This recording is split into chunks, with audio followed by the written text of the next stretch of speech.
Don't show up. Yeah, we'll have somebody take you out of work. Okay.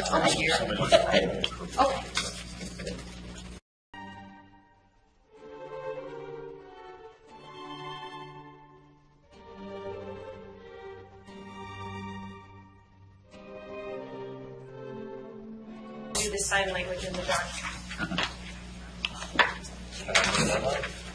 Okay, on record. We're going to call the Lincoln City, this is a work session, correct? Work session meeting to order.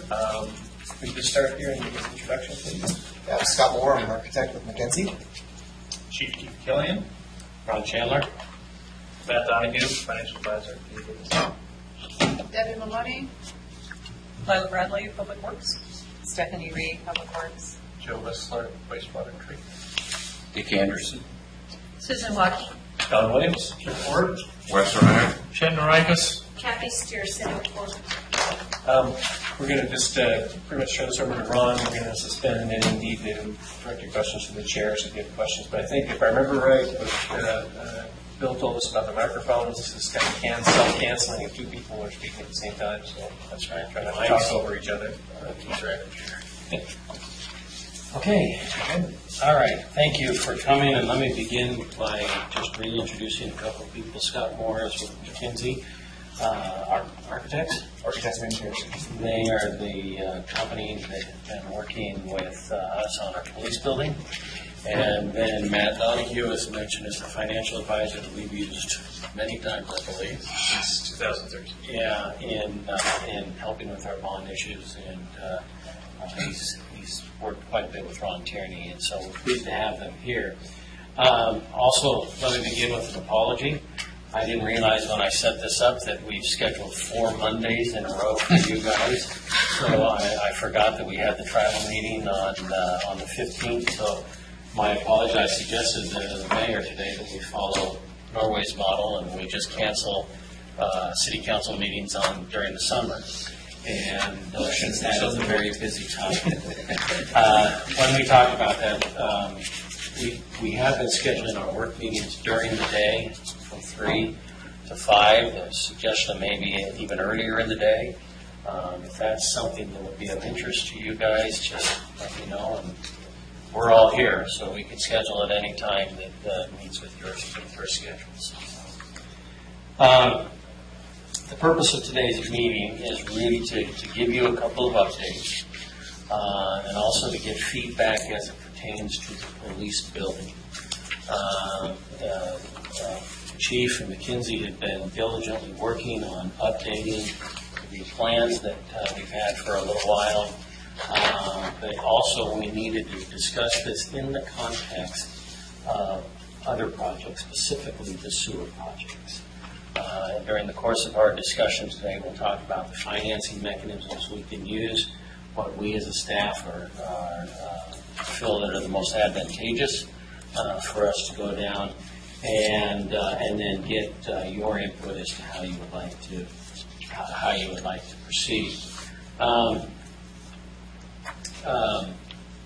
My job today is really just kind of moving things along. I did promise we would finish by 5 because there's a very special event that's occurring this evening. The owners of Sambo's are celebrating their 70th wedding anniversary. So we will be done with 5, so just, if we're not, just stand up and leave. The meeting's done. You're good to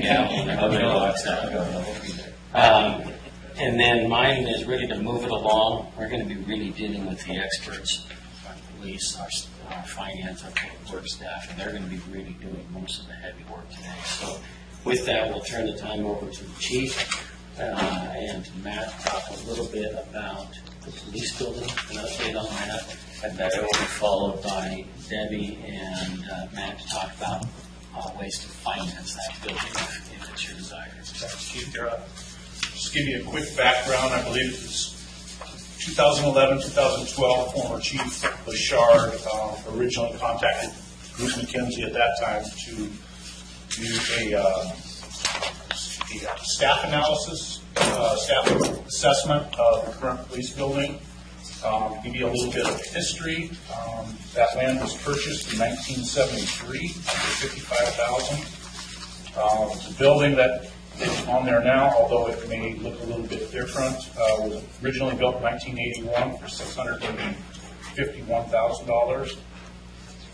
Two remodels, one in 98 and one in 1999, totaling $480,000. And a couple of other subsequent improvements between 2002 and 2010 for about another $102,000. So not quite $1.2 million invested in that current building. It's 30 years old. It's less than 8,000 square feet as it currently is with all the remodels. So in 2012, Group McKenzie was contacted to do the space needs assessment and pre-design work for a new building. Some of the issues on why we need a new building is there's currently ADA deficiencies. It would take $185,000 to get the lower level to ADA standards. They didn't even go upstairs. There's no elevator in there, which I don't think you could put one in there. If you could, it would probably be a minimum of $150,000. That was just based on the remodels that the city did on their 3 elevators here at $150,000 each. There's a requirement by January of 2022 that all public buildings, including hospitals, fire departments, police departments, need to upgrade their foundations and their ability to withstand seismic activity. The way the current building sits, half on a foundation, half on stilts, I don't think you can rehab that building to meet those standards. So at this time, that's kind of the brief history.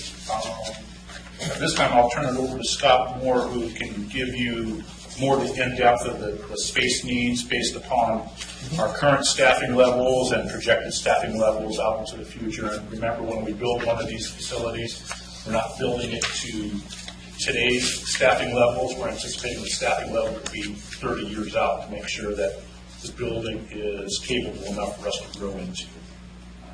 We want to build another one of these anytime in the near future. Thank you. Thanks, Chief. Again, my name is Scott Moore. I'm an architect with McKenzie.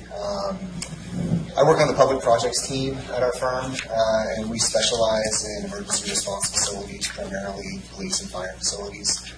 We actually designed the facility across the street from PD for fire and rescue. It was one of my first fire stations, actually. When we originally met with Chief Bouchard back in 2011, the scope that we had discussed was really aimed at assessing the condition of the facility, trying to figure out things that were working well and things that maybe weren't working so well, to try to present a picture of the operational condition of it. But we also looked at the physical condition of the facility, how materials were holding up, need for repair due to different maintenance things of that nature. And then following that, the next step was to look at developing a needs assessment. And what the needs assessment is really aimed at doing is understanding what the spatial requirements are for the facility based on a projected window of time. And in this particular case, we discussed a 30-year window of growth. And from there, using the space projections to begin to develop a conceptual site and building plan, we can actually put some hard construction numbers to, so that a project budget could be understood, as well as an anticipated development schedule.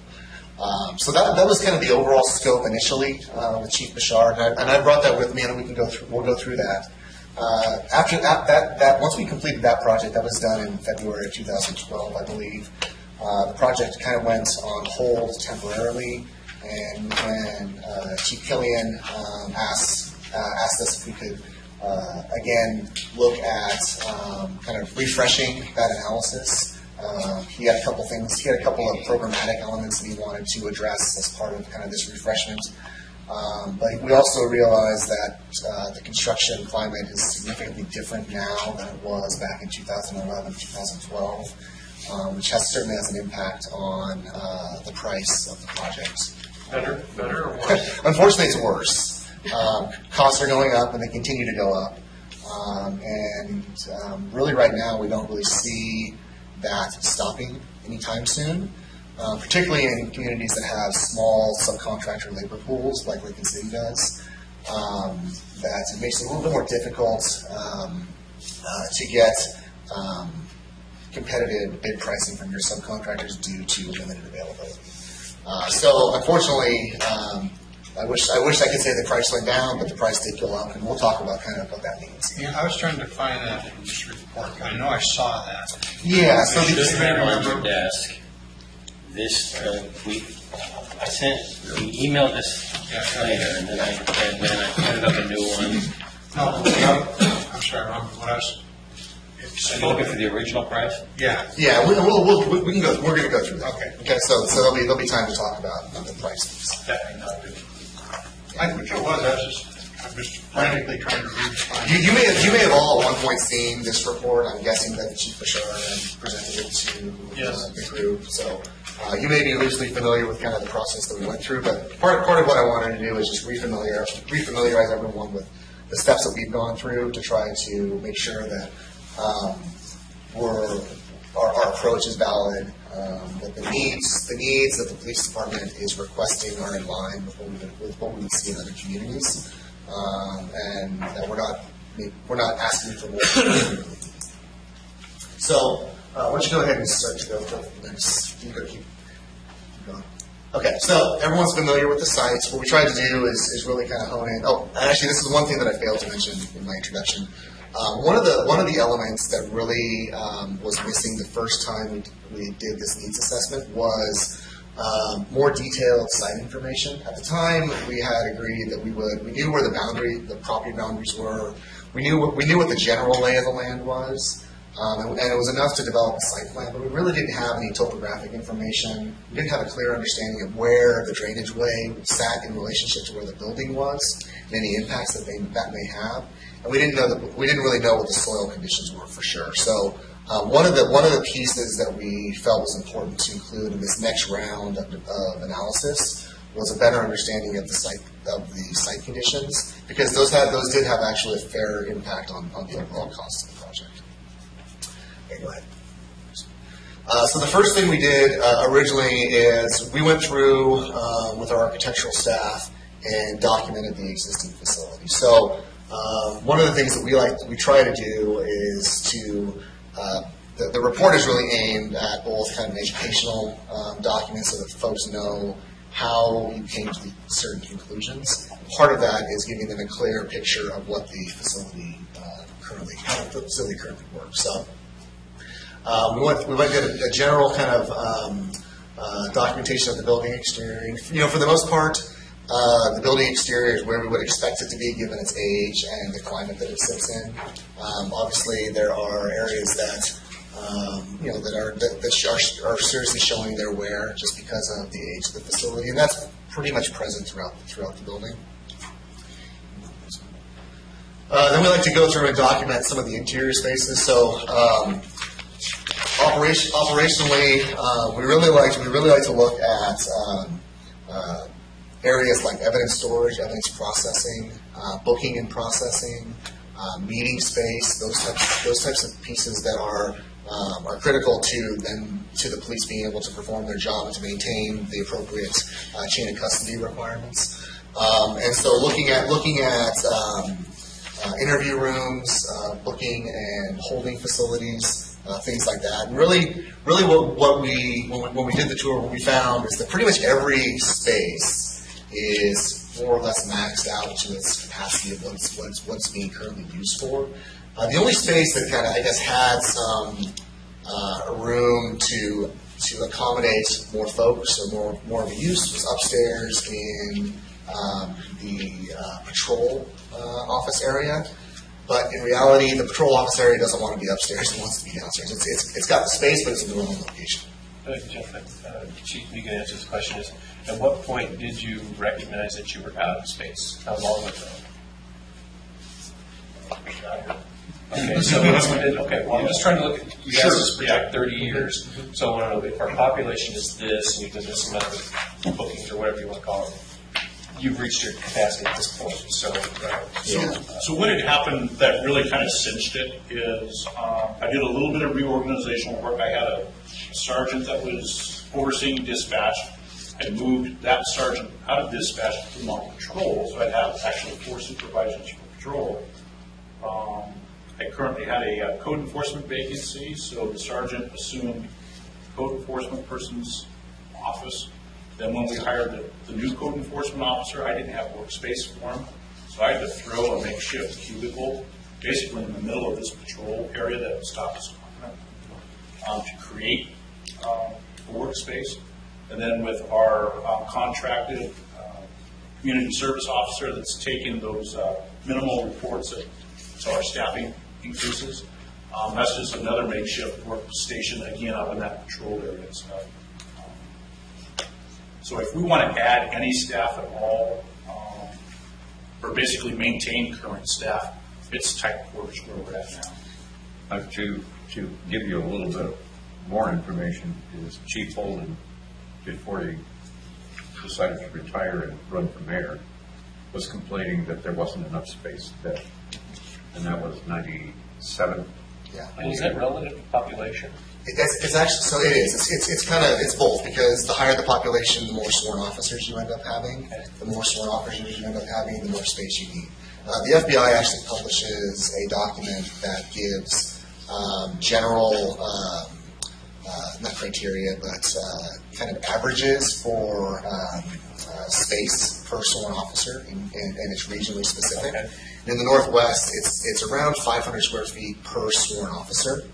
And so if you have, say, 20 sworn officers, what's that, 10,000 square feet. If you have 40 sworn officers, that's about 20,000 square feet of space needs. And that's kind of a blended rate for everything, because certain PDs, they have certain requirements for how many holding cells they may have. There's kind of overlapping elements that may be larger within certain communities than other communities. So it's kind of a blended average. And so oftentimes when a client asks us about how much should we be programming in for our facility, we'll generally say somewhere in the neighborhood of 400 to 500 square feet per sworn officer. Okay, thank you.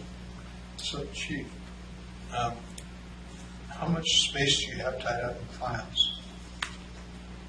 Looks like bottom left is a file. Actually, that's our evidence storage area, which actually I've got evidence located in another location that desirably would be in this location, but we're out of room.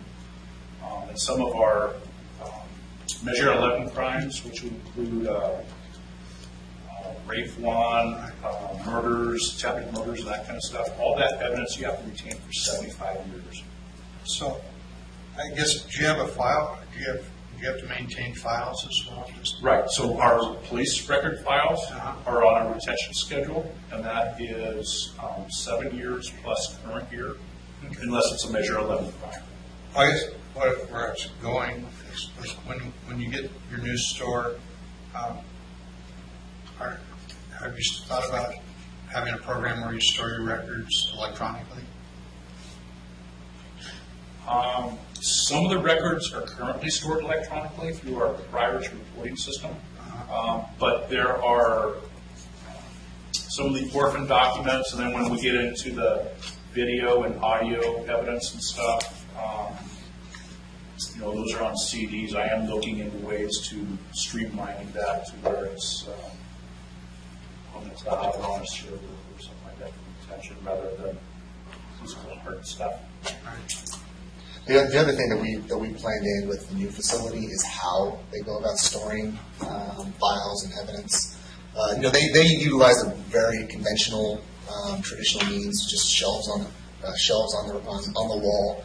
They actually make mobile shelving units, so you'll see them in some of the pictures that we're going to show from other facilities. But essentially, they're called high density storage units, and they're mobile shelves that kind of collapse onto one another, so that you don't have aisles in between each shelf. Kind of It like a basically, museum. yeah, basically, like you see, like in library record, like library archives, something like that. It essentially increases your capacity to store materials by about 50%. So it's a pretty useful way to maximize your space.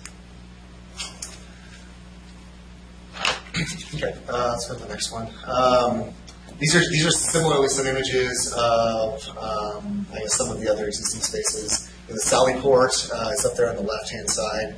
Right now, the way the Sally Port works is a back-end Sally Port. So if a patrol vehicle has a detainee and there's somebody using the Sally Port, they have to wait and pass by before the other patrol vehicle can go in and process the detainee. So there's a lot of overlap between folks either on the force or being detained by the force that could potentially pose problematic. Similarly, the main entrance to the facility, there's a lot of crossover between kind of the secure area and the public side of things. So it's very kind of a convoluted kind of organization, and so there's a higher degree of probability that security could get compromised to a certain extent as a result of that. And some of these are really kind of aimed at discussing topics like ADA. The building, as the chief mentioned, is not ADA compliant, and there are a number of elements that would need to be upgraded simply to make it ADA compliant, but you're still working within the bones of a structure that is overly deficient by nature. So let's go to the next one.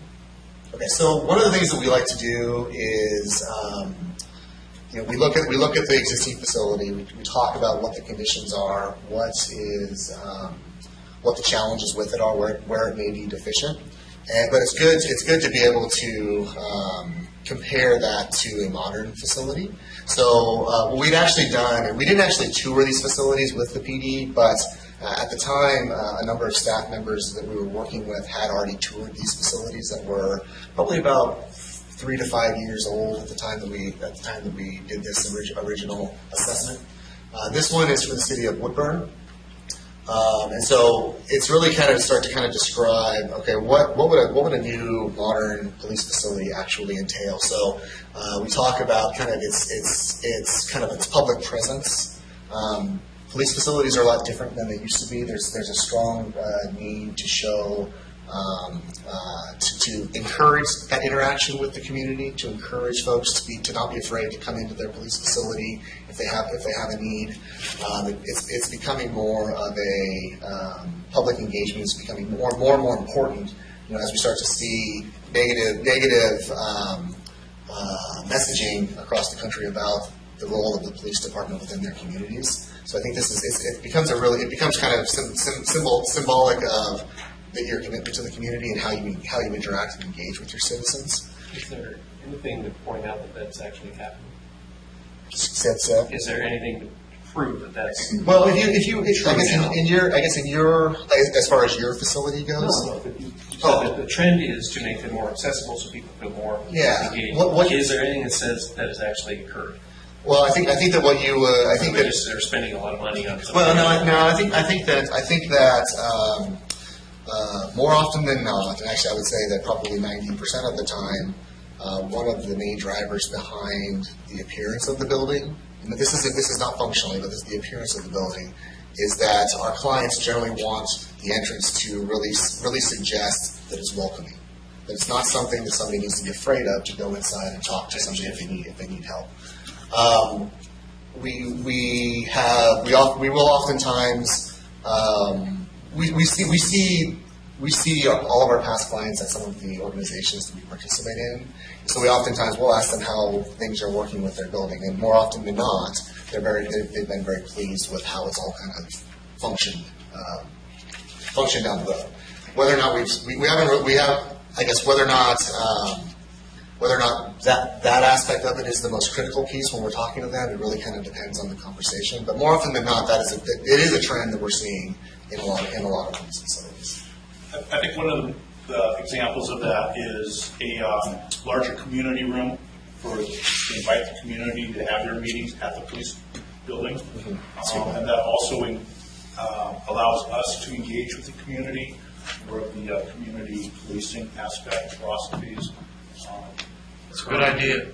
Yeah, currently we're trying a citizens academy. I don't have space in our current building to do that, so we're borrowing Oregon Coast Community College, which is grateful, but it'd be nice to have a police department function at the police department, just to help that daily interaction between community members and the police officers. Yeah, that's a good point, because with the community rooms, we do often hear that the community rooms are booked solid over the course of the year, and I think that's attributed to the available space. A lot of these communities that we work in don't have a whole lot of community space to be able to meet in, but it also can be attributed to the nature of the space, its flexibility, and how it can serve the community, and the fact that it's not an oppressive space that folks don't want to come to. Just speaking to that, in Japan, since the 1800s, they've had kind of kiosks where the police are there, and the community comes and talks to them, and they have a relationship. In Los Angeles recently, I don't know if you know that, has done the same thing. We've got it's a big box in front, they take it in front of busy shopping centers, put a couple of policemen in there, and they sit and just talk to people.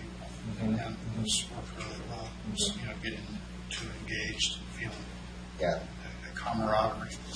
Right, and I'm not arguing against that at all. I'm not arguing anything. I think just the statement was made. Sure. We do this because. Sure. If you tell me we build files because they do this, and I say, okay, show me that they do that.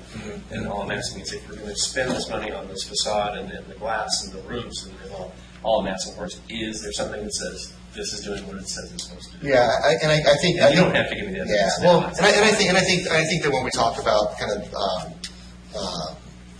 the community room and how that's being used, I think that those more often than not have been very successful in at least engaging the public into the police facility and starting to kind of make that interaction a little bit more frequently. Yeah, I totally agree with that. That's a fine idea. And I think that's also fair why you and I were suggesting pistol range Exactly would right. be a good idea for interaction until I can't remember if that's still on the table or if that just got thrown out. we were But I hear of discussing making support for us, more than the community room, but a gathering. Sporting it. An indoor pistol range where the community and an officer could bond together and foul weapons. Keep it on the table, please. This is another facility that we completed recently for the city of Kaiser. Again, it's showing common spaces that you would see in a modern facility and how those would be appointed. That picture in the center is an example of that mobile shelving, so you can kind of see how it stacks up against itself and allows for a lot more storage capacity. The locker rooms, you can see a picture of the locker rooms, and there was one for Woodburn on the previous slide too, but there on the bottom left it shows kind of how the lockers are appointed. Oftentimes, duty gear tends to get dirty and soiled and wet and whatnot, and so we do usually specify a locker system that is ventilated, it's powered, so they're always recharged, and it gives them the ability with an integral bench. So it's a little bit more user friendly. It's a little bit more expensive, but I think that the appointments, the amenities that it provides is something that we've always heard was very, very much appreciated. This is an example of a recent facility for Vancouver. This is their East Precinct. And I think that Chief Bouchard, when he was here, he actually came from Vancouver, I believe. I think he actually worked at this precinct.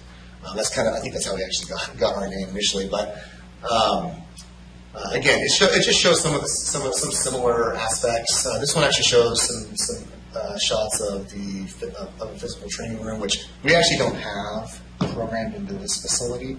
But that is something that's very common at most police facilities, so that folks are staying on property, doing all of their physical training and as much training as we can on property.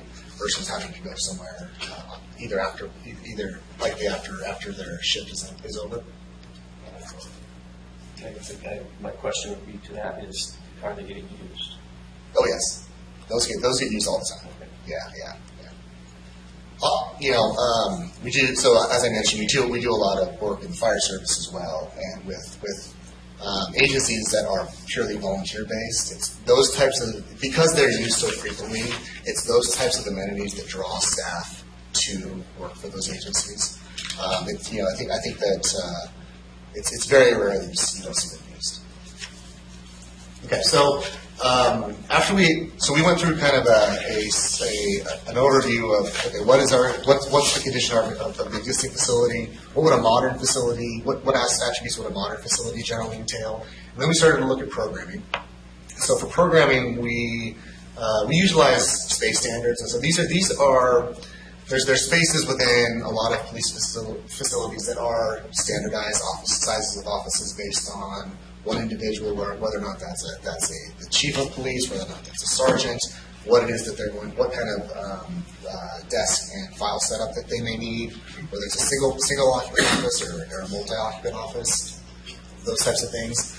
Sally ports, what's the general size of a Sally port for just to be able to get a reasonable amount of circulation around your vehicle, storage needs within the Sally port, those types of things. Holding cells, so there are requirements for the size of each holding cell that we need to adhere to, and one of the critical components of the holding cells is the plumbing that's associated with it. So you'll see kind of in the bottom left corner, that's kind of a quadrant of holding cells, and at the corner of each holding cell is the toilet and urinal, which has a plumbing chase that allows the police to monitor things that are going down the plumbing chase before it actually gets disposed of. So if somebody has some contraband and tries to get rid of it down the toilet, then they have the ability to actually see it before it gets released. And Jeff, who washes and vacuums the cars? Is that on site? Takes care of that. Right now, it's Scott Winter. We have him part-time. So he comes on site and takes care of it. Okay. Is that something you want to keep? You want anything happening there? With this type of building, I think that would, rather than have a part-time person, I think there'd be enough work for a full-time person. On site? I'm busy on site. So you need the hoses and the vacuums and all that? Yeah, we currently have those on site now. Am I the only one that doesn't know what a Sally port is? Thank you. Sally port is where the patrol car is. There, you see the. Why is it called Sally? It's where you bring. I don't know how it got It's there. where you bring them in to unload prisoners and. It's a military term, Sally Forth, Sally through something. Yeah. It's the garage that the police will bring the prisoner in. And it's a secure Some of them area. explain it, and that's how they start. It's a secure area where a vehicle goes. Secure access center. So ideally your Sally port is a drive-through Sally port. From a safety perspective, it is much safer that way. In our particular case, the program called for a drive-through Sally, a two-car capacity drive-through Sally port. So what's important about that is the ability to recognize when somebody's in the Sally port and when somebody's coming out of the Sally port. So the way that the Sally port is generally designed is it has notification devices, either audibly or visually, that show you when somebody is parked in the Sally port and is processing a detainee, and when that Sally port that position is available for another vehicle to come in. And is that strictly for the transfer of prisoners? The principal design for that is, because that way the interior enclosed area is secure, so then the officer puts their weapon away in a locker and stuff, and then that begins the secure process of processing the prisoner. So the prisoner can't get access to weapons. And then on the side here, there's other storage areas. And just thinking down the road, that wouldn't be used for just large vehicles, let's say a SWAT type vehicle would come in and. No, you would not want to compromise your Sally port for that type of storage. Okay. And I guess if it was a temporary like offloading of something for just, I mean, the sally port could certainly be used for that, but primarily it's secure. Yeah. Well, the sally port, the sally port is about 32 feet deep, I think, in our current plan. So I guess for the size of a large truck, it would probably just fit the bill for. But primarily, what the chief is saying as far as securely processing a detainee is. I apologize for keeping it early, but the question I was going to have is going to be about 20 and 30 years down the road. Sure. That's what we're here for. Okay, go to the next one. These are just some examples of kind of typical configurations of public spaces, meeting spaces, restroom cores, things like that. Again, this is kind of a starting point to just talk about what goes in some of these spaces. As we actually get into the plan, adjustments occur during the planning portion that, it may suggest that an office may be a little bit bigger, maybe a little bit smaller, just to be able to work with the overall scheme. But these are good discussion points that we have with our clients, just to talk about the different spaces that they may have. We then get to the actual physical program, and this is a summary sheet. So the summary sheet identifies all of the different groupings of space. And so typically with a police facility, there's about 10 or so different groups. So we've got public spaces, records department, administration, patrol division, dispatch, detective division, property and evidence, booking and sally port, police restrooms and lockers, shared police spaces, so this is like their kitchen lounge, those types of spaces, and then their exterior requirements. So when we're talking about exterior requirements, we're talking about parking spaces, place for trash, those types of things. The next series of sheets here is kind of the breakout of each of those groups of spaces. And so this is first just an effort to tabulate all of the different spaces, initially talk about what size they want to be based on their capacities and what relationships they want to have to one another. So when you look at the more detailed breakdown, what this describes is the size of the space, not only the size but the geometry of it, and the comments relate to amenities that might occur within it or adjacencies to other spaces that it needs to have. This also starts to speak to staffing requirements, because the staffing requirements generally will drive number of offices, size of your locker rooms and shower rooms, size of your shared spaces, and those types of things. I won't go through each of the program pieces, but at the end of the day, when we did the initial programming effort, we came upon a projected square footage of just over 22,535 square feet. And that was based on 40 sworn officers. So that ends up being just over 500 square feet per person. I think it's like 540 square feet per person. So we felt like at that time we were within kind of range of what we would typically see from a facility like this. After programming, we went into plan development, and this is just kind of a general diagram of how we develop our floor plans.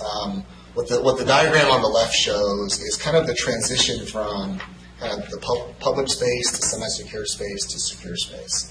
And so when you start to look at the programmatic components of the facility, certain program pieces are more public in nature. Others are kind of on the line between public and secure, and there's certainly the very secure spaces that would need to be addressed, like the booking and processing and all of the work areas for the sworn officers. So we went through and worked out a number of different layout options. So these are just bubble diagrams that start to identify the general allocation of space, and we try to color code things as best we can so that the color of a particular bubble relates to the color of that particular space on the program. So hopefully it's easy to follow through where certain things are going. We went through and I think developed like 3 different conceptual diagrams of the space. One was selected, and we basically went in and started to test fit what that diagram might look like on site. So similar to the building diagram options, we developed 3 different site diagram options, and initially the diagram, or concept number 3, I think it is there, is the one that we moved forward with for further planning. This then shows kind of a more defined site plan based on the selected building and site diagram. So essentially, the building is placed kind of at the intersection of, I think that's 6th Street, and I can never, 9th Street, sorry. And I can never remember the name of that road that goes up towards the outlet mall there. I don't know that it's named. But it's right there, kind of at the intersection. So from a visual, from a connectivity perspective, coming down 9th, coming from either direction, the building presents itself to you nicely. This is page 6 in your handouts. Yeah, and actually, the one that's in the handout is kind of the refinement of this version. So, but conceptually, it's very similar. All of the secure parking would occur back behind the building, so there would be basically a fenced-in parking area behind the building, and you can see in the upper left corner that rectangle is more or less where the existing building sits now. And so the secure parking would be on the northern side of the building, with access to the building along that northern edge, with the public parking on the southern side, with kind of an access point directly opposing the apron of the fire station across the street. One of the other things that we kind of liked about this idea is it kind of created a public safety campus type feel to it, taking into consideration the fire station being right across the street. It just kind of has that campus feel towards it. Do you foresee any traffic congestion there in case of emergency? You know, the fire station, it has, I think that it only has a crew of like 3 on staff at any one time. So even at shift change, they may have 6 people there. Which you know, and there's I think 12 parking spaces there. So that I'm talking about in case of emergency when they just have to leave the site. well, the good thing. Lug nut rule. The one that's got the most lug nuts go first. The good thing about this. The good thing about this is that there are 2 means of egress, either up 9th or the other road to get to the highway if you need to. And so even though it would be nice to have two ways to get out of the parking lot, which you conceivably could if you say we're in a predicament and had to get through the Sally Port to get out of the parking lot, you could still have 2 means of egress. So at that time, this is the floor plans that were developed, more or less show kind of working your way left to right, or right to left, sorry. The main entrance kind of at what would be the southwest corner of the facility, with kind of a large lobby and public meeting room directly adjacent. There would be a soft interview room, so if you have a walk-up citizen that needs to talk to an officer about something, there's a meeting space off of the lobby for them to do so without having to be taken back into the secure area of the facility. This also provides direct access to the common restroom core, which is right in there, and then direct connection to kind of the main records area, which is where kind of the reception desk would reside. All the record space occurs in this location. Up here at the top, that kind of pinkish area is all of the evidence processing and evidence storage. So you see there's a vehicle storage, evidence storage spot, which the existing facility doesn't currently have, that this would. Back in the bottom left corner in this plan was where patrol would reside, and then in the upper left corner is all the booking and processing. And one of the things that we did that we find is desirable is the ability to kind of maintain visual connectivity to the detainees while they're being processed. So the report writing area is kind of sitting in here, and the processing area is right here. So you can see, so there's glass between the report writing area and the processing area that allows one to maintain visual connectivity to somebody that's being processed. They can kind of keep an eye on each other, so to speak. And I'm assuming there's going to be somewhere for generators. Yes, so the generator would be, we could do an exterior enclosure for the generator. That would be on site. We do have a large utility room right up there, Yeah. which is sized for a generator. Is there any need for laundry facilities? We don't have a laundry room per The se. only thing that we use laundry for now is cleaning of the blankets, and we just contract with Wash. You just take a little bit for So I yourself. think it's like $35 a month. It's not that expensive. And each officer takes care of their own uniform. Oh, no. I'm sorry, this is just for like the blankets for the holding cells. Right, I understand. So our uniforms are all dry cleaned, so we have a contract from a vendor for dry cleaning. Do the officers pay for that, or? No, we do. It's part of the uniform expense. Upstairs is kind of primarily the administrative space, office space for detectives and then the dispatch area. It's also where a lot of the shared space for the officers are, as well as including the locker room and shower facility. So upper right corner in the blue is the locker and shower facility. So there's both men's and women's facilities. Adjacent to those locker and shower rooms are a couple of dormitory spaces. So in the event of a nasty storm, where you have folks on dispatch that need to stay on site, or you could have an officer that needs to stay on site for whatever reason, there are accommodations for that. There's three spots for that.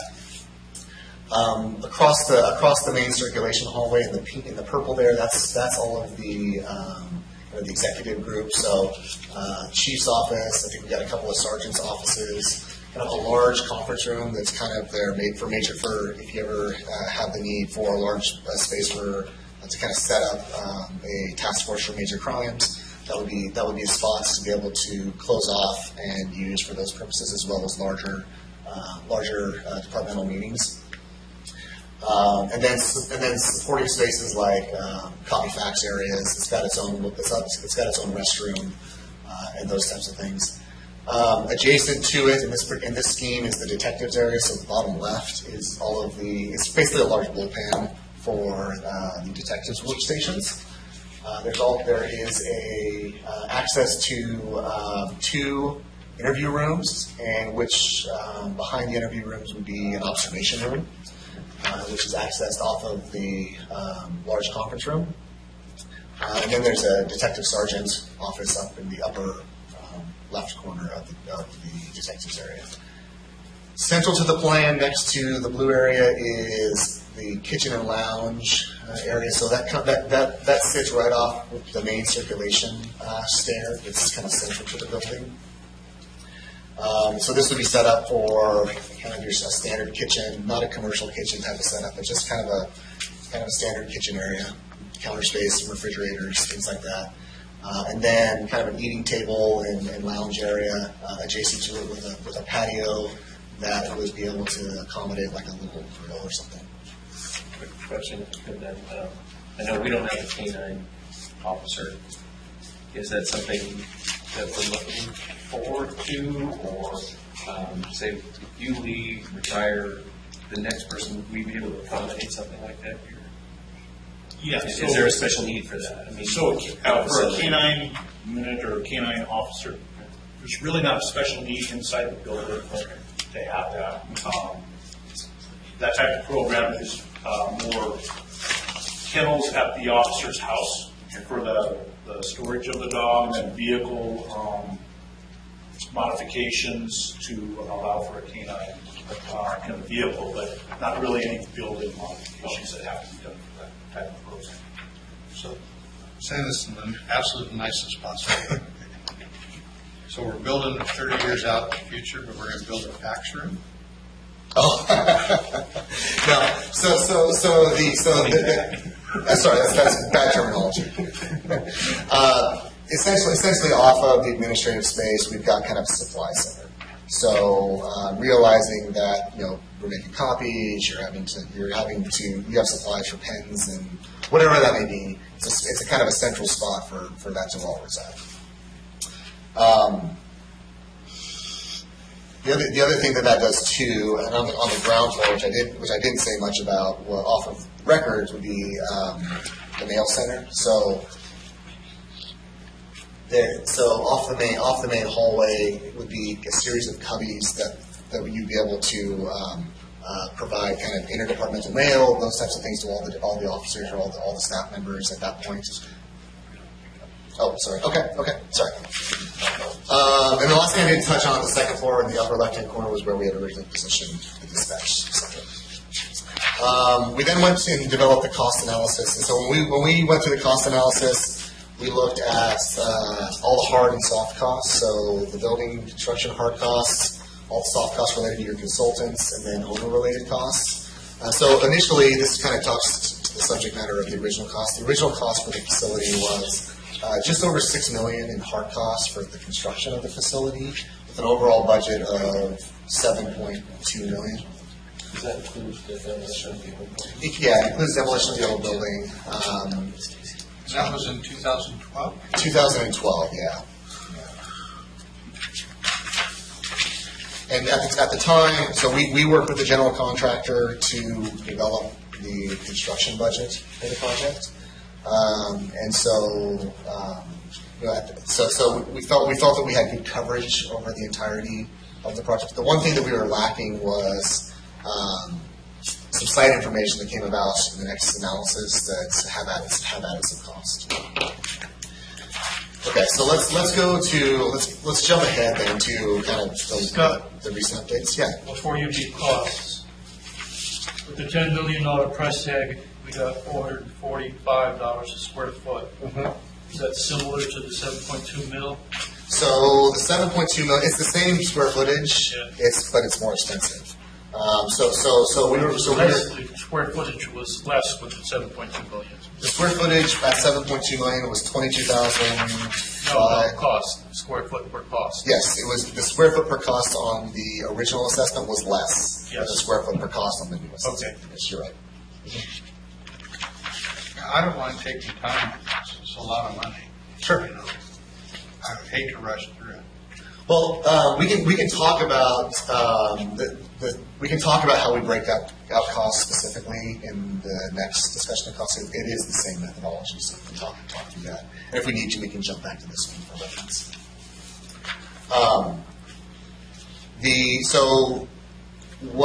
If you go a couple of slides for the cost estimate.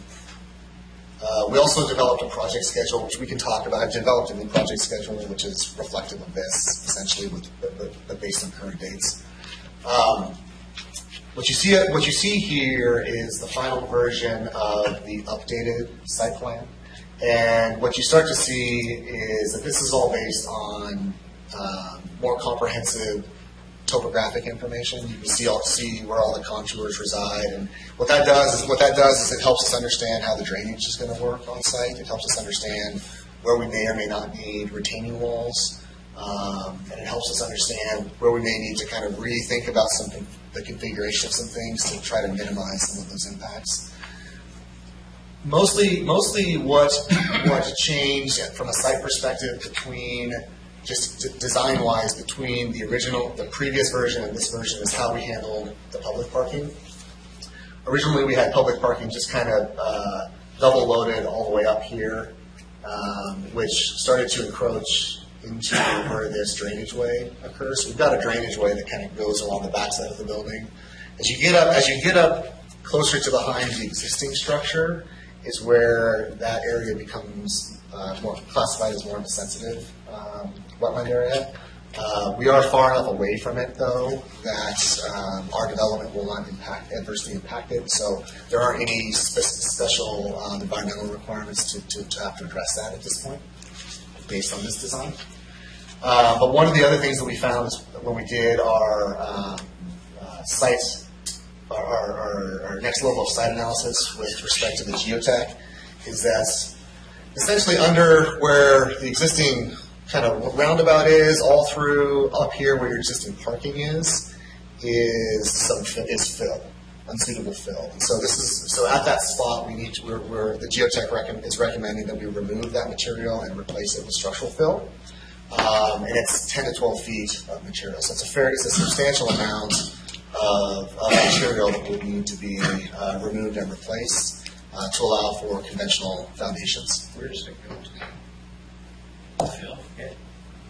You guys know what, we had to, What's the question? when we've had to remove dirt, where does it go? Or unstable fill, I'm assuming it's not garbage, right? No, it's not garbage. It's There's just places that there's a couple contractors that accept that fill. We pay for $1 to $2 a yard to get rid of it. So the removal of that fill and replacement with structural fill is included in the updated costs. But from a design perspective, the only thing that's changed substantially on the site plan is really how we've configured the parking on the site. The building plan you'll see is very similar to the original plan. The main difference between the two is we essentially flip-flopped the patrol area, which is now up in the upper left corner, and the booking and processing area, which is in the lower left corner. And the reason we did that is because there is off of the booking and processing area is a release vestibule that needs to be located on the unsecure side of the facility. And the point of egress for patrol wants to be located on the secure side of the facility. So you can see their door off of patrol that goes behind Sally Port. It's all in the secure area. And then this door here is the release vestibule off of the processing area that's on this side of the Sally Port, which is on the unsecured area. So it eliminates the potential for people to cross paths, officers to cross paths with somebody that's been detained while they're on site. Upstairs, there were some slight tweaks to administration. The chief wanted his office next to the conference room, so we kind of rearranged the office layout to accommodate that. The detective area is more or less the same. It's just a large bullpen. So right now it's showing 6 large workstations. It probably has the capacity, depending upon the final size of them, to accommodate more in the future. And then we relocated the interview rooms to a slightly different location to kind of work with some of the reconfiguring of these other spaces. The last thing that was really changed between the previous scheme and this one is how we designed dispatch. So originally dispatch, I think, had 6 spaces. We revised dispatch to accommodate 4 spaces with a storage area, a spot for personal lockers, and then a large restroom for that. And, excuse me if I'm not seeing it, but the, what do you call it, the gym, a wellness area? Where There's is that? not one. Okay. So that was decided early on that they were not going to accommodate that in this facility. I see lockers and I see showers. Yeah. I don't see it. Yeah. Okay. Where is dispatch up there? So dispatch is right in this area. So there's 1, 2, 3, 4 stations, a large restroom, which can accommodate a shower if need be, storage space for them, and then along here when you come into dispatch is a series of personal lockers. Thank you. And then they have this is that dispatch supervisor's office, the chief mentioned right there. Which could also include a dispatch workstation.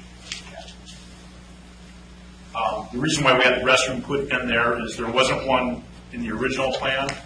So conceptually, if there's a dispatch crew working alone, that would be a long walk from the dispatch center to the restroom locker room area and leaving that radio unattended while they. Did your company come up with the costs on this? Yeah, so we worked with the same group that did the original cost estimate to develop the construction costs. So if we go to this next one, so this is a breakdown. It's a slightly different format than the last one we saw, but it's the same information. It breaks down the project cost into three categories: the construction cost, the consultant costs, and then the owner-related costs. So the construction costs, we break out to show what the overall hard costs are. So you can see what the building hard costs are and the site hard costs are based on building square footage. What's that hard cost? It's without margin. So the contractor will generally attribute their own margins on top of what a subcontractor gives them for general conditions, for profit and overhead, insurance, bonds, things of that nature.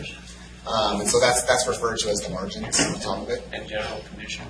General conditions are the cost the contractor uses to administer the project. So it's the cost of all their supervision, their superintendent, their temporary utilities, their job trailer, their project engineer. It's basically the costs, the direct costs to them to actually oversee the project and administer the project. Yeah. So your guys' charges are 900,000? So the consultant, that's not just us. So that's the A&E design, so the architectural engineering design work for the project is going to be somewhere around 9% of the cost of the construction hard cost, and then reimbursables is about 5% of that fee. So there's a total A&E fee of right around $750,000 to $775,000. On top of that, you're also going to have costs for your special inspections. So special inspections, you probably are aware of, is a third-party inspector that's hired to make periodic inspections as required by the building code. So they may be hired to inspect welds. They may be hired to inspect nailing patterns. Depends on the construction of the facility, but it's somebody that the client would hire to act on their behalf, to inspect on their behalf, separate from their design team and their engineering team. Enhanced commissioning? Enhanced commissioning. So let's go through these geotechnical services, construction inspection services. So as we mentioned before, we've had a geotech do their soils analysis, but during construction, there's also construction inspections that they will make. And those will generally consist of compaction testing for subgrade prior to placement of foundations. It may consist of doing density tests on your asphalt pavement to make sure that the compaction and placement is per plans and specs. Things like that. So things that are kind of on surface level. I was asking more just for demo.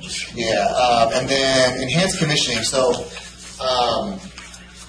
the project, the mechanical, plumbing, and electrical engineer will provide their specifications and their design that will describe the requirements and the intended performance of the building systems.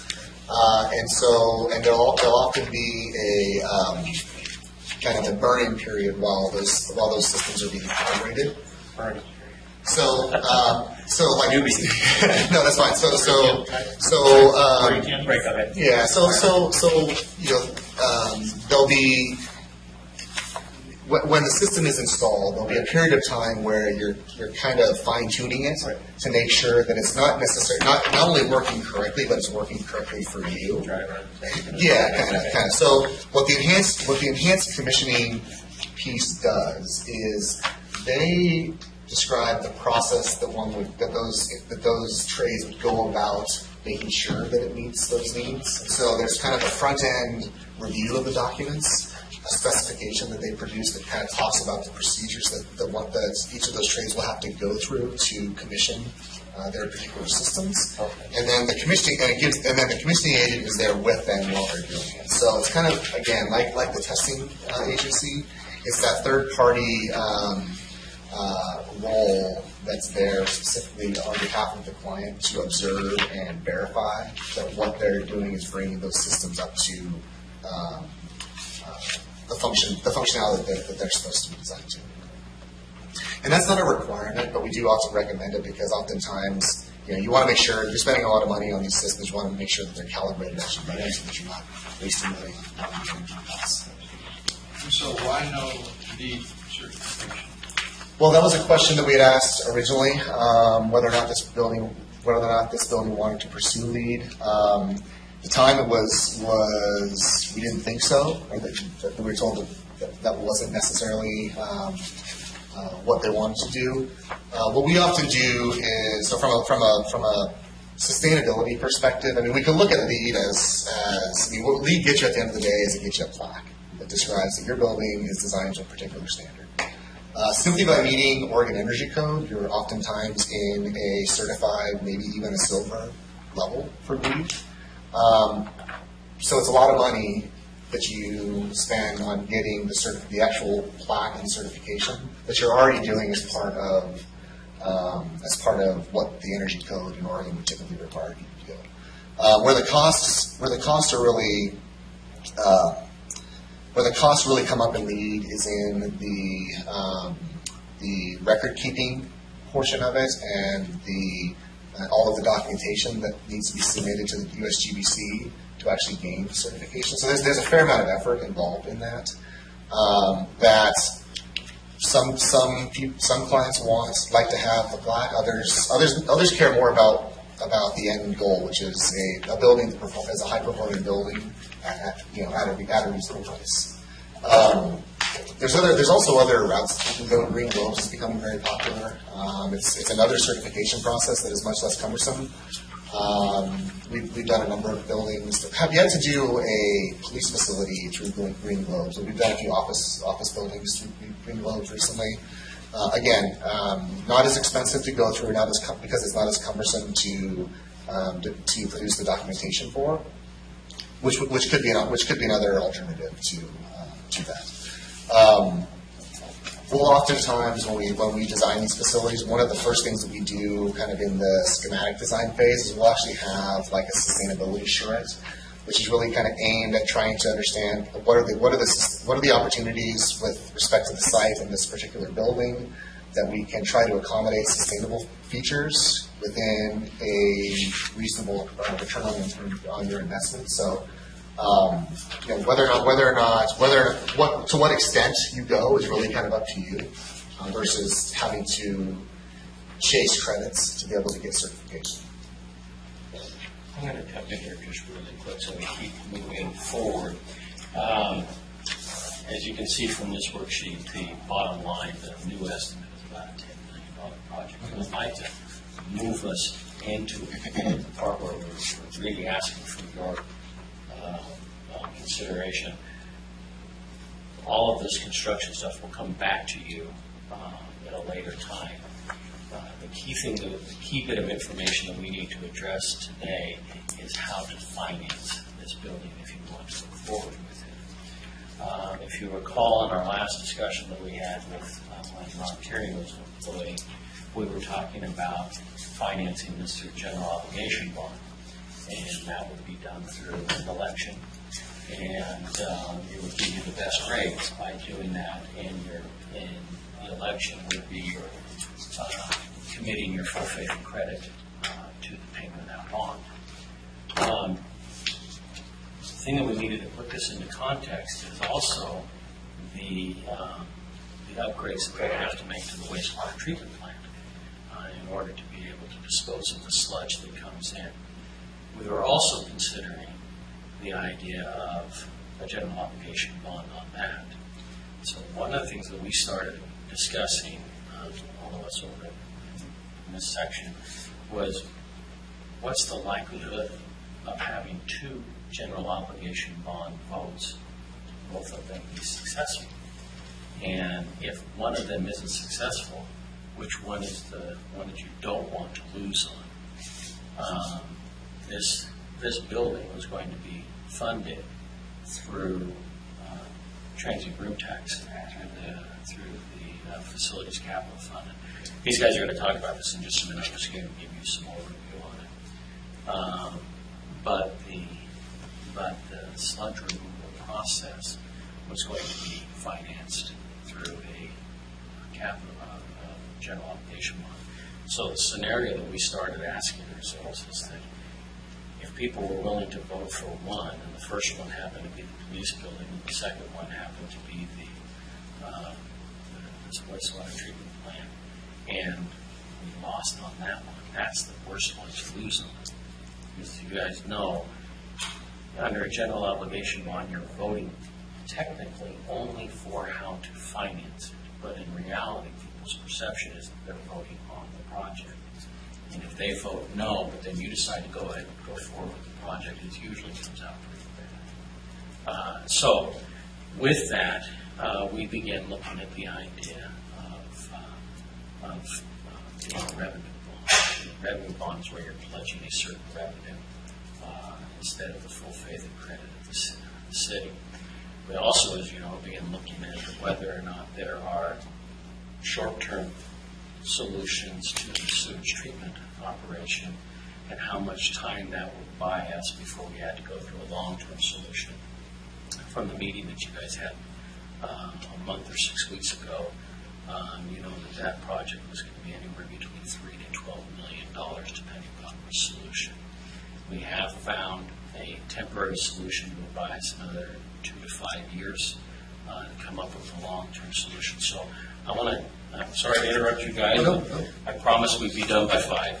So I want to give Debbie and Matt a chance to talk about the differences between the revenue bonds and the general obligation bonds, the advantages and the cost of doing one or the other, and then ask Lynn and her staff to talk a little bit about the short-term solution. Scott, thank you very much. Yeah, thanks for having me. And then if we have time, we'll come back to discuss just a In addition to the advantages, I'd like to hear about the disadvantages for each of those bonds. We will. So let's turn the time over to Debbie, and she's also going to talk a little bit about our funds and fund balances and forecasting where we're going to be on our debt service. Debbie, you're up. So we're really fortunate that we have a very good revenue source for this in our transit room taxes and our facilities capital fund. Currently, this is bringing in about $630,000 a year, and those revenues are restricted to facility capital improvements, so it's a perfect match for the use of these funds. If we were to issue a $10 million bond, if we use 30 years at 4%, the annual payment would be about $578,000. So that's well below our current level of revenue. So it still leaves us some monies in that fund to do other capital improvements as well. So that's a really nice to have that and not have to look at coming up with new revenues to pay for it. So the primary question is which type of bond do we want to go for? And from my perspective, the big difference between a general obligation bond and a revenue bond is that a general obligation bond gives you the authority to levy additional property taxes above what we can normally levy. That gives the investors a lot of security because they know they're going to get paid.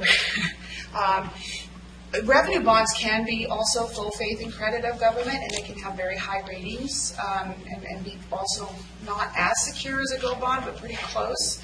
And so Matt ran some numbers, and I'll have him talk a little more about it, but actually the interest rates between the two are actually fairly close because we are in a good financial situation and we have a strong revenue source to back this up. So Matt, maybe you want to talk, if you want to get into some of the details about the advantages and disadvantages of them, you could probably speak to that better than I can. So Sure. You do it all the time. Yeah, that's what I do, so I hope I can talk about it. Okay. So on the one hand, you have what we call general obligation bond, where you have to go to the voters and get approval of a ballot measure. And that, as Debbie said, allows you to levy new property taxes above what your city is limited to levy. It is the most secure bond for the investor, and therefore the investor is willing to take the lowest interest return on that bond. The plan, as I understand it, was that the approval would be gotten for the bond levy as a backstop, but that the financing of the project would be paid out of the transient tax. So I think that's a practice that the city has used successfully before. It does help keep the interest rates down, and it does protect your other funds and your other sources of revenue in case the anticipated source of payback falls short. So you have a kind of an insurance policy, like general obligation bond, transient room tax decreases, falls below what your scheduled debt payments are, you would be able to levy property taxes to make up the difference and not have to draw from other funds of the city that might affect your level of service. So the cons of that, maybe not everyone will see this as a con, but, oh yeah, sorry. Now, another advantage of that GO bond is, correct me if I'm wrong, is that there's no reserve cost? There's no, investors do not require you to hold a reserve on hand, a debt service reserve fund. That is correct. And the revenue bond does require that. So I'll clarify the nomenclature here, because it's somewhat confusing. So when we talk about revenue bonds, in Oregon statute, anything that's not a GO bond is a revenue bond. However, in practice, when cities are financing outside of the GO bond authority, they issue something that's called a full faith and credit obligation or a full faith and credit bond. Or they issue a revenue bond that is secured only by a single source of revenues. So you actually have, not to complicate it too much, we have three categories. One, the GO bond that's backed by the property tax levy.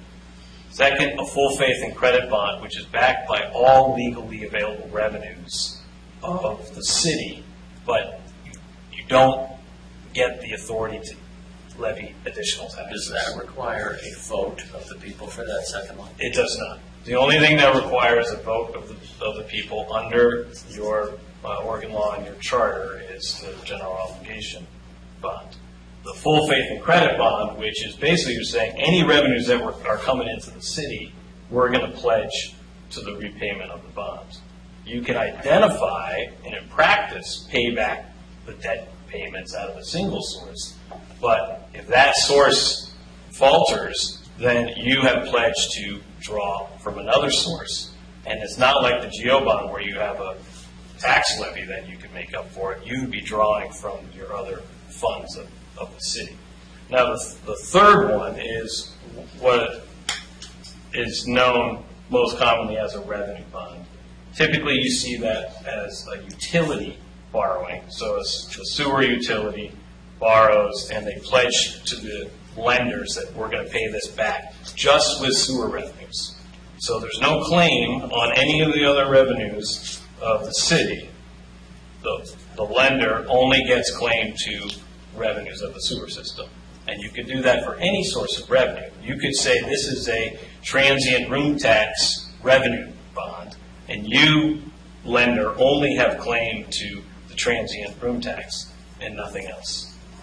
That sort of bond, you would have to have a reserve fund because it's not as broad a pledge, and investors, in order to lend you that money, would want to have some more security than just that single source of revenue. So it would require generally a reserve fund. The full faith and credit bond, since you're pledging that you have all of these sources to repay it, does not require a reserve fund. Pardon me for interrupting. No, please. You were going to talk about the cons for the GO when I interrupted you. Oh, so the cons of the GO is that you have to go to the voters to have it approved in order to have authority to levy the additional property tax. So it's more of a political con, maybe, and then thinking of what Ron was saying before about whether you have a limited capacity for getting your voters to vote for your GO bonds. Now, if it goes to the voters, on the title note, do you have to have something, a caveat that this may cost you money or this may raise your taxes? Yeah, is that true? And that's another con? Well, you have in the ballot, and it's there are restrictions in the language of the ballot measure that you could see as a con, and that when you go to the voters, you have to tell them how much you're going to borrow and for how long and what the expected cost is going to be. There is language in the ballot measure that's required that said this may increase your property taxes above the Measure 5 limits that we have in the Constitution here. But also, you have to put a number on it, and you have to say this is going to be $11 million that we're going to borrow. And if you get it passed, and then it comes down the road, your budget comes out, now it's $12 million, you would have restricted yourself through the voters. Now, you can come up with that extra $1 million through some other source of borrowing, but you do have to go out on the ballot measure with the maximum term, the maximum amount you're going to borrow, and an acknowledgement that this may raise property taxes. One other challenge that is just a timing challenge is that originally when we were discussing this with you, the idea is we would get it on the November ballot. That's about 92 days away. That's moving fast. Yeah. To get an education campaign out and everything else that you need. And that's a great point. And in fact, the deadline, according to the Secretary of State's rules, is for the council to pass a ballot title by August 19th. So it would have to be on Monday's agenda. Or if you still want to go with the general obligation bond, that would have to wait until a different election. Out of curiosity, which one of the three methodologies for financing would be the most expensive rate that you would pay as a borrower? So in order, the single revenue-backed type of bond would be the most expensive. The full faith and credit bond would be the second most expensive, and the general obligation bond would be the least expensive. Are we talking a lot of difference, or We're actually talking about tenths of Well, percent? it's often in the eye of the beholder. So, we're talking about a big project, and like small differences might sound like a lot of money to some people. But in the scope of things, we're talking about a small difference.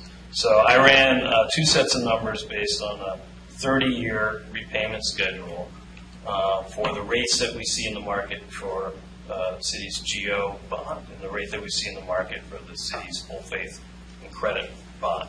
And the total interest cost difference is about $80,000, $85,000 over the life of the bond.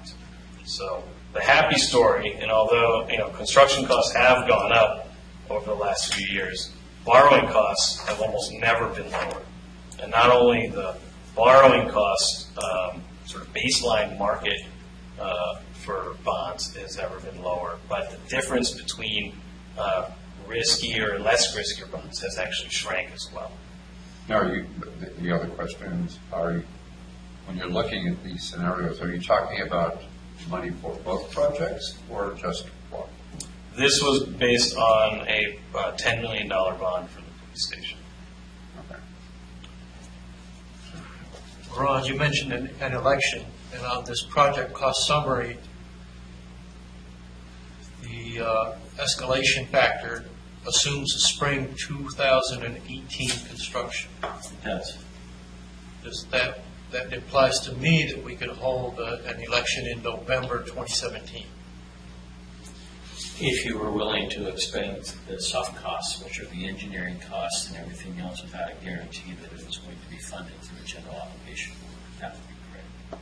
If you want to wait until after the election to spend any money, then that may not be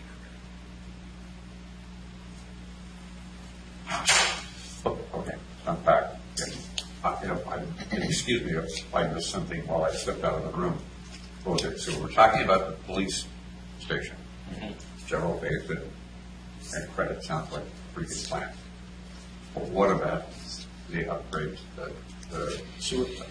Okay, let's jump into that then. Oh, okay, I didn't miss that. No. Let's, Before we leave that,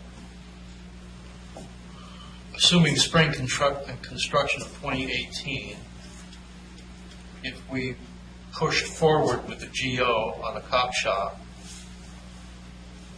for November 2016, and it passed, we would simply wait until spring of 2018 to start construction? Yes, there's a lot of work that needs to be done between the authority of the money and until you start hitting the shovel into the dirt.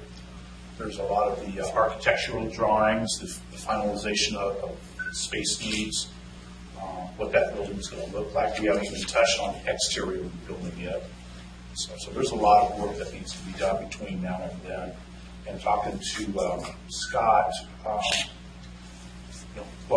and then there's the RFPs for the actual construction itself that needs to be identified. And he suggests doing those during the winter time, because that's when people are kind of starting assessing their next calendar year's projects and stuff, and probably get the best construction rate doing it that way. Thank you. My concern here is with your timeline, we're basically just saying yes, and then deciding how to pay for it, without even talking about what's going to be in it. That's part of the challenge. That's part of the challenge of 92 days, is you're looking at this, and we even had to cut this short. There's more that needs to be done to go through and satisfy what it is that we're actually going to build. Because ultimately you have to prove that as well. So I say that the 92 days that we're looking at for a general obligation bond would be pretty difficult, because Monday you'd have to essentially set the price of the building. Okay? And like Matt said, if it was over that price, you'd end up having to pay for it with some other revenue source. You could not go over that. So, and then the other challenge, and this happened in, unfortunately, I wasn't the city manager, but it happened in another community I worked for, was that they set the price so high, thinking of that very thing, that we don't have all the numbers worked out. People couldn't get behind it and vote for it because it just scared them too much. So, any other questions about that before we jump to the sewage treatment? Well, Go ahead. in terms of disadvantages, I don't think giving it to the voters is a disadvantage. I'd like to see us give it to the voters and have them approve it. Yeah, we want to spend $10 billion on a cop shop. The disadvantage comes when you combine it with the sewage treatment operation. So we looked at how much would you have to increase your rates to cover the cost of the sewage treatment plant versus what you'd have to do if it was a property tax. Okay. But before we deal with that, I talk first of all about the short-term solution, how much time that buys us, and then the long-term solution for the sewage treatment plant. This short-term solution is actually coming to you on Monday. It's funds that we already have. We get Joe in. So, Joe, are you going to lead out in this discussion? Okay, Lonnie, yours. Okay. All right. Joe's passing out kind of a schematic of what that short-term solution will look like, the layout. And it's similar. So a few months ago, we had 4 vendors come and do the title test, and quite a few of you came out and looked at that operation. It's essentially the same thing. We'll be having that piece of equipment in a trailer delivered. It's and you have, I believe you have a packet with the picture of it. And so the cost of that is $375,000. That does not include some of the electrical and different things that we'll have to put in temporarily to make it operate. And so that's kind of what Joe passed out to you, is showing you the piece of equipment that will be in a trailer, where the pump, centrifuge, and dewatering will go into that building. And we'll also have to build some sort of a enclosure for the dumpsters, and then we'll pay for the tipping fees, because it will be a Class B product that will be hauled to the dump. So Joe, do you want to add a little more to that? Well, I brought some pictures from those when we had our demo. It's basically that same unit, and the way it's set up is, this is really rudimentary. We throw a pump line over the top of the wall at the digester, and the the solids come out the front into the dumpster, and then on the opposite side, the filtrate water, the finished water comes off. So actually wastewater, we will retreat that water. One of our limiting factors could end up being how long you can go to Coffin View. We currently have a contract with them till October 2018, so we're fine for now with them. I couldn't get through to a person to tell me if there was any future forecasting of where the landfills are going with accepting material. The part would be with the generator, right? We were talking about the future, in the near future, going from the generator switching to regular power. The wear and tear on the generator running that long, and the time it would cost the operators. It'd be a lot of work, but this will get us going, get us started. The material may also, in the near future, maybe, I can't tell you until we produce it. We need a Class B with it where we could during the summer months, have it hauled to larger fields. We've actually heard there might be larger fields at the McMinnville area. It's a long haul, but drying it makes that long haul less expensive than it has a liquid, which you could never afford. So that does give you that piece. The reason why this is temporary is that when I was talking to these guys, I had to put it in the simplest form for me. It's if you're at your home and you're supplying water to a part of your house, the difference between having it being supplied by a water hose that's sitting on the top of the ground versus a water line that's below the ground. That's why this is a temporary solution. It doesn't have any of the permanent infrastructure that would allow us to operate. Now, the centrifuge, this machine, may be able to be incorporated into the long-term solution, depending on what that long-term solution is. That long-term solution is not something you need to determine today. If you recall, that's going to be anywhere between $3 to $12 million, depending on which one that you want to do. So that's not a decision that you need to be able to have to make today. Monday, we're going to be asking you to spend the money to be able to do this portion of the project. Now, where it ties into the police department building is that if you want to fund both of those through a general obligation bond, well, let me jump back. These guys tell me that this temporary solution would buy us probably between 2 to 5 years before we have to do the long-term solution. Okay, we would be asking to start once you guys have decided which solution you want to go on. Then we'd start the process of designing and getting the permitting and all of that stuff that needs to be done. So it buys us a little bit of time. Now, I guess I do, right? 2 and 5 years, what determines that? you're going to need to answer that question. Well, keeping our landfill permit, it's good for 2.5 years from now. And then, we might be able to get back to some fills, probably not the full amount, but we would still like to empty our lagoons eventually. And we're right at capacity right now, not being able to landfill. So, But we could take it to the landfill indefinitely. I think some of those rules will probably change over time, so there's no guarantee there. Under the current, said yes. If nothing changes, yes, we can continue to take it to that. That's why I was trying to get some forecasting from the Coffin View landfill. There's a lot of cities that are losing all their, they don't have very many options, and that's what they're doing. They don't feel it's very lucrative. They treat this as a hazardous waste more than biosolids as a fertilizer. So whether they think it's worth them taking or not, for how long they can continue doing it.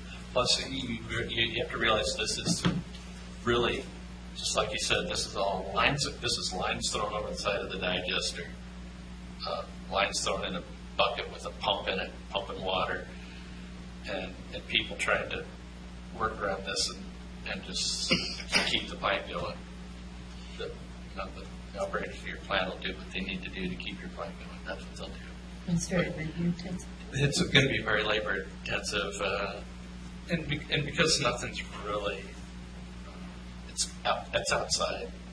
We're looking at like a tent system to cover the solids so they don't get wet during the burning. Tents hold up or won't drive up. And finding a permanent structure would cost you a lot of money and take a lot of time. Yeah, an actual building is 200,000. Exactly. Right. How does this relieve the ponds, Joe? All it does is keep us from going to the ponds. They will still sit there in their current state of full. By the time this goes online, if it takes 2 months to get this here and online, you'll basically have 2 over full. You have one currently that's 1.5 times its capacity. Let's say you'll have one that's approaching 1.5. So you'll be maxed. But if we get this online in 2 months, we're going to be pretty much there. Are you guys power intensive over there? Or power, yeah. Yes. Now, Ron, Yes. in your memo,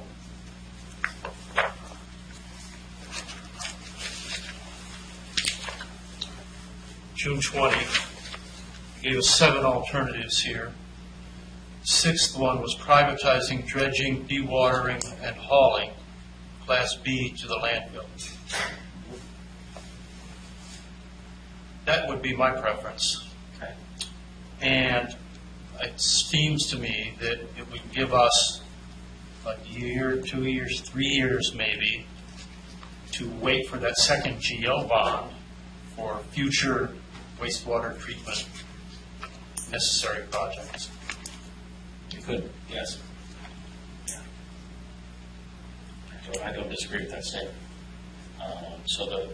This brings us right back to where we were. The real issue that you're looking at is do you want to have 2 general obligation bond votes within from 1 to 5 years, 1 to the closest 5 years and the farthest out. Even with the 92 days, if we can't meet that, we can have an election at other times. In 2017, we can have an election and still move forward. I honestly think it's too optimistic to think that we can get all the stuff for a general obligation bond by this November. You guys, we all need more time even to work through what the building's going to be. So I'm not sure that's possible. But as far as the financing of both of these police and the long-term solution for the sewer treatment plant, it's if you want to go with general obligation bonds, how closely will they be held? What are the chances that you'll win both? And if you lose the sewer plant, that's a lot worse than losing the police, because the police, you have a non-general tax revenue source for it. Now, Debbie, take a minute and talk about if we try to do this through rates increases. So increasing rates by 1% only generates about $30,000. So to try to get $1 million to $2 million in debt payment through rates is, you're talking 30, 40, 50% increase in your rates. It's huge. It would be difficult to do it all rates. We had estimated it would have been anywhere between $9 to $15 a month increase if you tried to pay for these out of a sewer rate increase. Now, you add to that also, if you recall from our previous discussions, and this is page 13 of the information we sent, is that Ron also looked at these other projects. And he was looking at debt service on those, which would have been a combination of some rate increases. I'll explain that. Yeah, the capital schedule there that Ron had, and part of it depends on the timing and how fast you need to do these projects, these pump station upgrades and stuff. And the schedule that he's got, you couldn't fund all of that with rate increases at our current 6% rate increase a year practice. You would have to supplement it somewhat with a property tax revenue. And that does not include a solution for biosolids. That's just our ongoing capital needs for pump stations. We have the money for that patch, don't we? We do.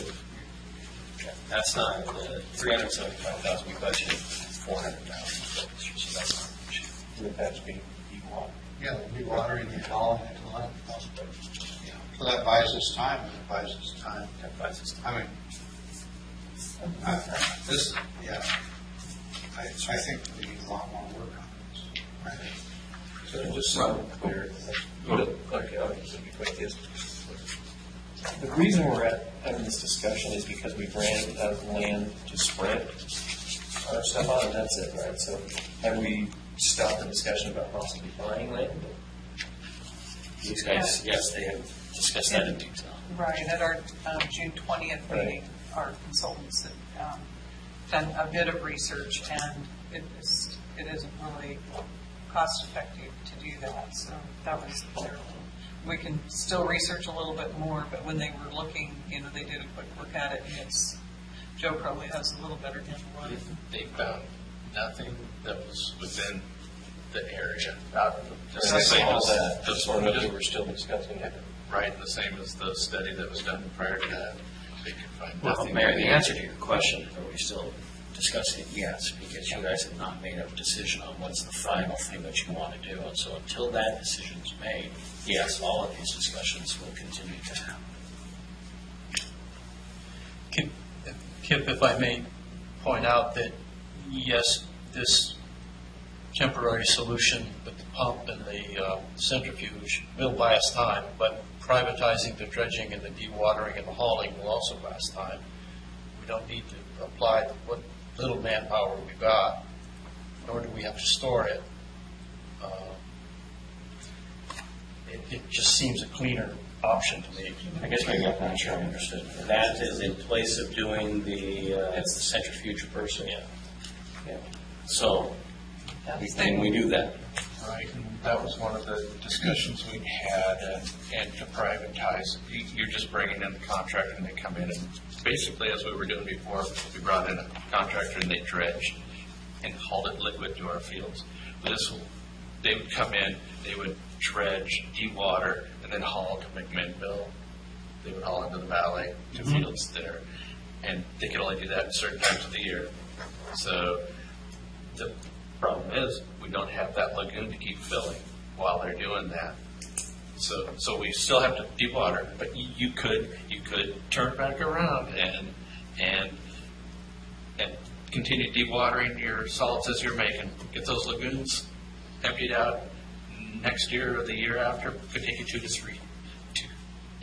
a couple of years to get those hauled out. You're talking about $1 million. About $1 million for that season. For the privatizing? For that season. For that season. For both lagoons, right?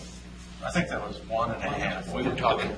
We were given numbers of. Privatizing assumes that we empty our lagoons.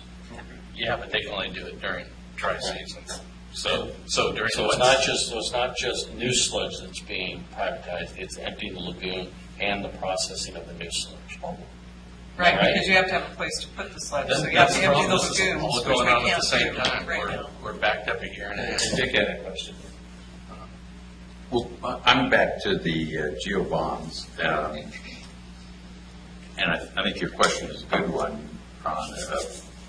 Will the public vote in a positive manner 2 years apart, 3 years apart? Are we aware of any other geo bonds, other entities going for bonds, the fire, schools? I'm happy to hear you pass on this November because IP 28 will get all the attention there and put a negative spin on. Let me do, Department's going after a geo bond next year. I thought, let me do some. Who is she? The fire department, I believe, North Lincoln Fire is. Let me do some research, because I can tell you a lot in Utah, but I don't know as many in Oregon, so let me do some research. because that would help make a decision, because I'd hate to have 2 or 3 on the same ballot. Yeah, sure would not want to have competing interests on the same ballot. But I'm still in favor of a vote, or letting the public somehow be involved in both finalized decisions. The only way we could do that, Counselor Anderson, is with a GO bond, isn't it? Well, I don't know. I mean, that's required, the vote is required, but I guess the question would be, has the city ever gone for a straw vote, to get on the, what you call it, the single source or? Not that I know of, and I think probably because the decision-making came down to, well, if we're going to go for a vote anyway, we might as well get the authority for the property taxes at the same time, because I don't know that you would think that the voters would, know that know that it's work to run a campaign, and to run a campaign to get the knowledge of the voters, but not to get the additional authority to levy the property taxes and lower the interest rate on the borrowing. I would guess that some people might not think that's the way to go. Like I'm thinking of the police station here. We know we have a single source, and it's not to the taxpayer. So that's a real positive entity to paint that picture. And we've got excess revenue from that potential source to give you some sloppage, so to speak. Yeah, it doesn't negate, though, that with a GO bond, we could choose to levy taxes. And so part of the question is, what do we say we won't? How is that received? Well, yeah, and that's my point is, so you're rather than trying to spend all this time educating a suspicious voter because you're doing a GO bond that says you're levying, but somehow saying you're going to pay it with some other funds, why not be straight up with it and say, and still ask for the vote? You don't need the vote, but you're asking for the vote anyway, and now the education is pretty straight numbers. And somebody else is paying for it. I mean, it's a nice plus. I think that is an advantage to the revenue bond, is that there's a confidence there that you don't have to just believe what we say, but we can't levy additional property taxes. I think that's maybe appealing to some. So I don't know of an example where someone went with just like an election measure that said, do you approve of the use of non-property taxes for a project, but Holding a public hearing or taking feedback that way, rather than an actual election. In my years of public service, I realize I'm going to be gone very soon.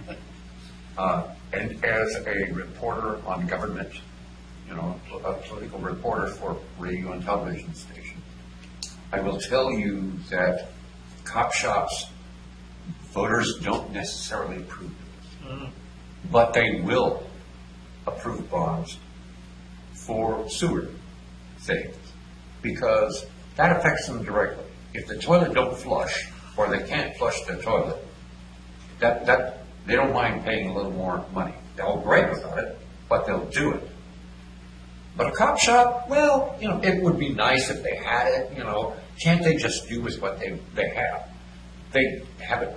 People have a different kind of an attitude for something like that.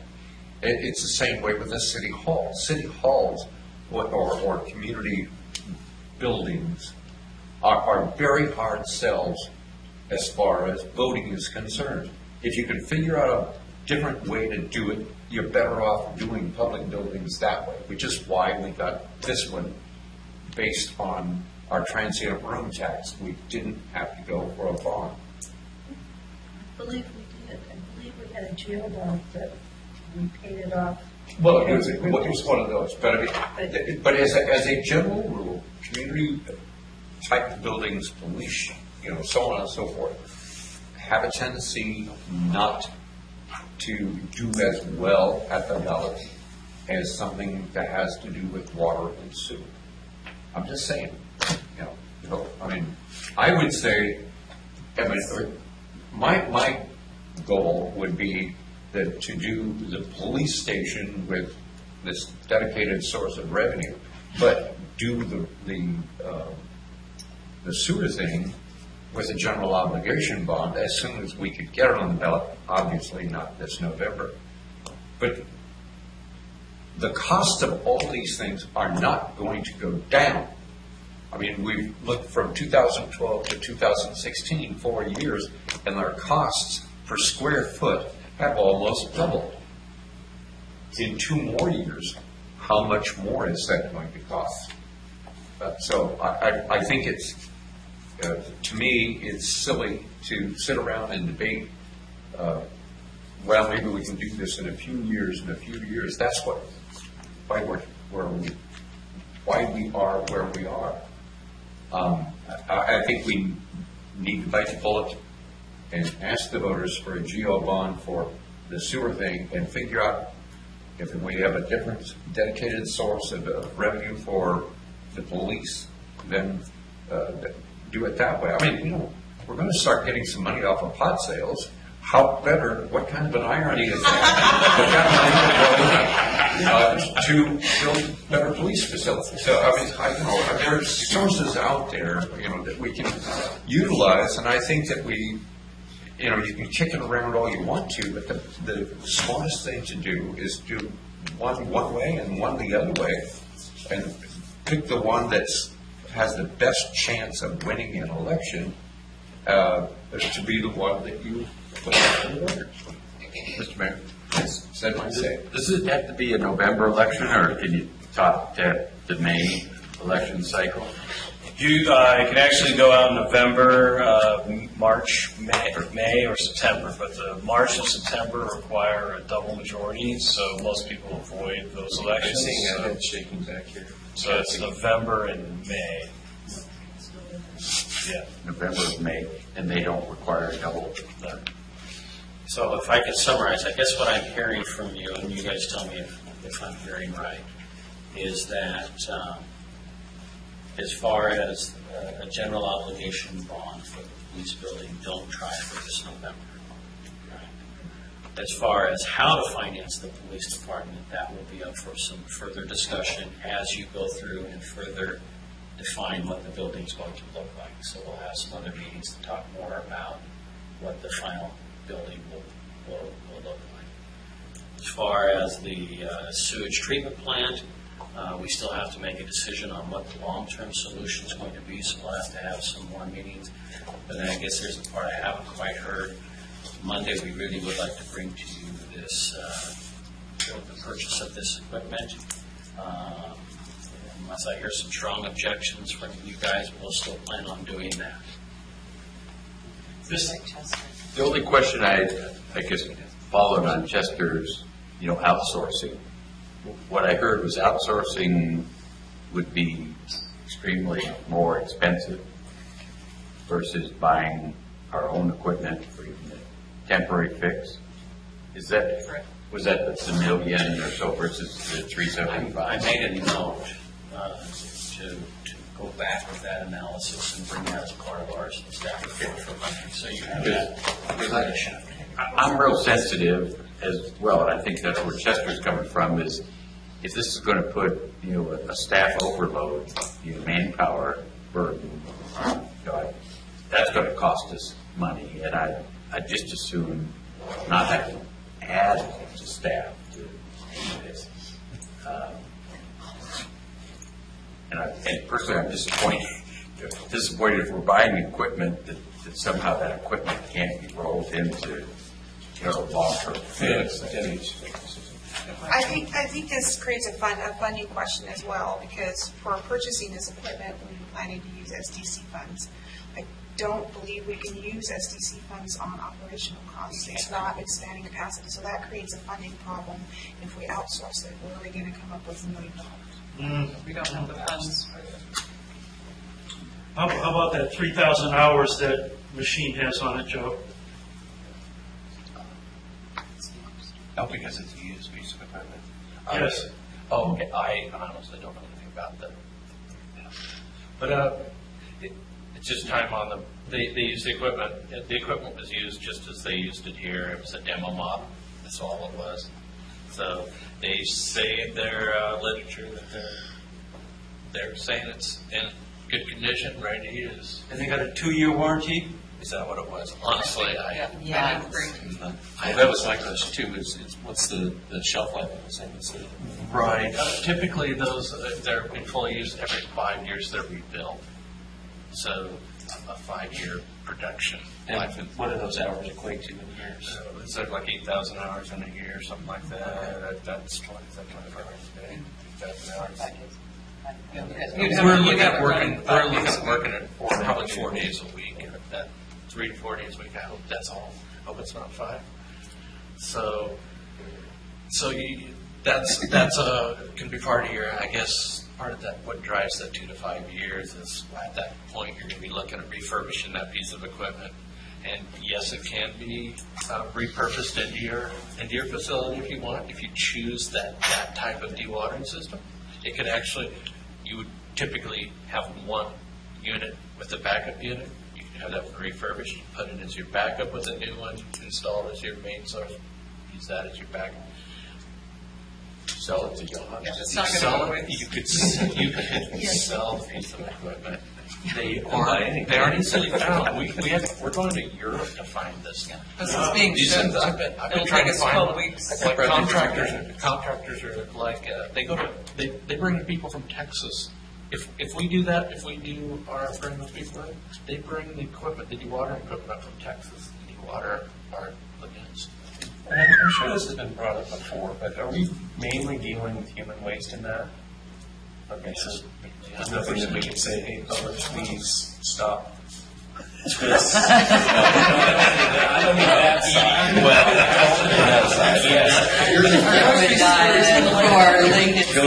If you put everybody on mandatory diet, you can burn it very well.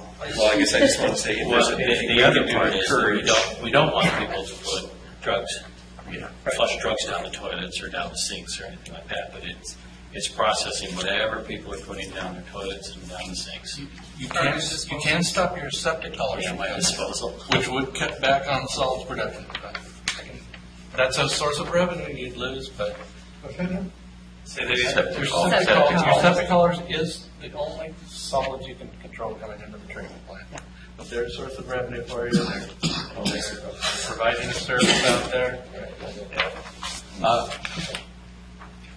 So even though we would buy this unit used, use it for a couple of years, there still would be some resale value? I have to refer. Yeah. So you're going to be getting a lot of money out of it. Yeah. Actually. Value. So for Monday, we'll bring back the purchase of this with the additional information that you discussed. Not for Monday, but for just a report, we'll bring back some more information about timeframes for general obligation bonds for next election cycles. And then we'll also schedule some more time to talk about both the police building and the long-term solution for the treatment plant. Okay. If I could go back to the police building, the McKenzie was going to update the pre-design, estimate costs, and explore the possibility of grant funds. Did they talk about grant funds at all? I haven't heard anything about grant funding. And how about dispatch gear from the state 911 fund? Is that a possibility? We currently use state 911 revenue funds to offset some of the employee costs. In our budget, we already captured that as a revenue. So there more would not be available for Correct, yes. furnishing dispatch? Right, we're already spending those monies. Already spent. Yeah. Thank you. One last quick question, everybody's getting ready to go. On this, were we ever given an option of, I mean, this is a nice, very nice building. maybe we'll call it a Cadillac, do we get some, like a Buick and a Cadillac down there? So, No, this is the one. so this is just This is like the take it one. or leave it. No, let's say it this way, this is the one that you begin to work over. Yeah. In the 2012 presentation, were there some options for that one? There was some layout options, but square footage wise, it was still the same amount. It was just how things were positioned.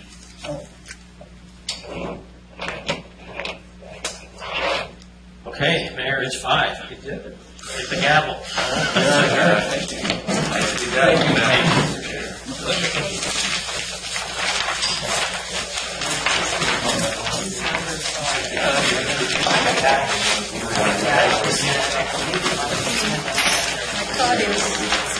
Because their allowance for, well, their only thing, their escalation is 8%. I think it's under. But I see people go down. So this one I showed you, this is just. But do the voters check?